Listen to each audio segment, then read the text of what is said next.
Guys, if you want to sound more natural in your English and you want to understand more of what other people are saying, then this is the lesson for you, because today we're going to look at how to pronounce contractions. All that is coming right up, so let's run the intro.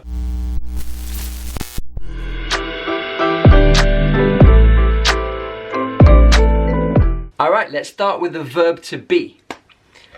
I'm, you're, he's, she's, it's, we're, there. I'm, you're, he's, she's, it's, we're, there.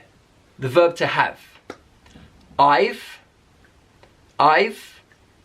you've, he's, she's, it's, we've, they've. I've, you've, he's, she's, it's, we've, they've.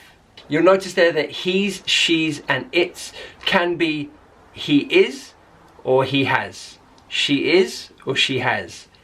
It is or it has. So the context of the sentence will tell you which one it is. So look around the sentence for other clues. For example, she's really good at football. She's really good at football. You can see good is an adjective, so she is really good at football. Let's do the verb will. I'll, you'll, he'll, she'll, it'll, we'll, they'll. I'll, you'll, he'll, she'll, it'll, we'll, they'll. Now let's look at would or had, because again, this one can be either one. So I'd could be I would or I had, depending on the context. Look at the sentence to give you clues as to which one it is.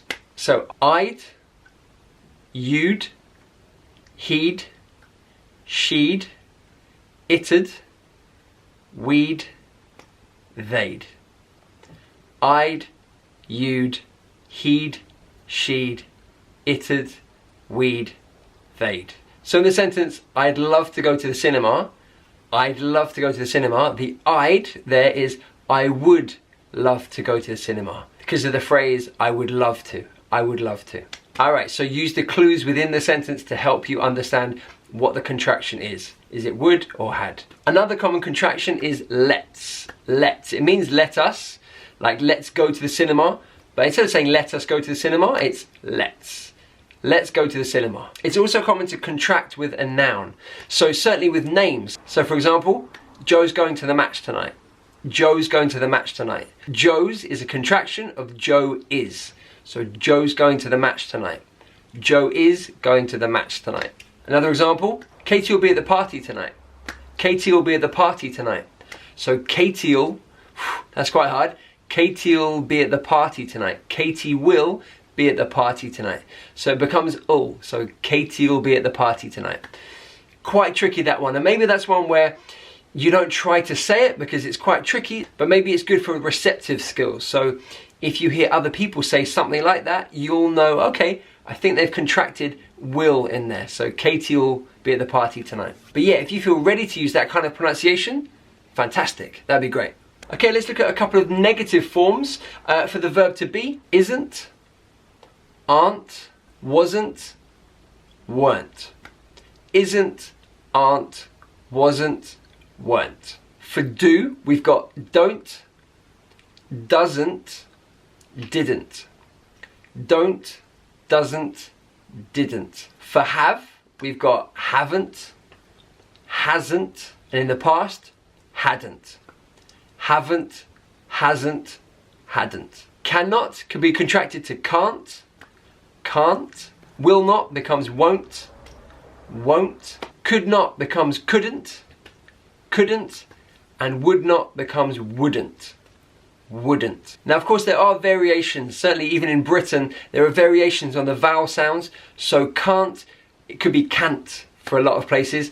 Up north, that softer A sound there, the ah, the can't, instead of R. Alright guys, that's a quick look at contractions and how to pronounce them. I think it's super useful for you guys to start introducing contractions into your spoken English, and certainly it's really useful for your receptive skills to understand what the people around you are saying. If you're watching TV series, if you are listening to music, you're going to hear contractions all the time. So be aware of them, and if you can, try and use them in your everyday English. Alright guys, thank you so much for hanging out with me. I hope you found it really useful. Remember, I've got new videos every Tuesday and every Friday helping you take your English to the next level. But until next time, this is Tom, the Chief Dreamer, saying goodbye.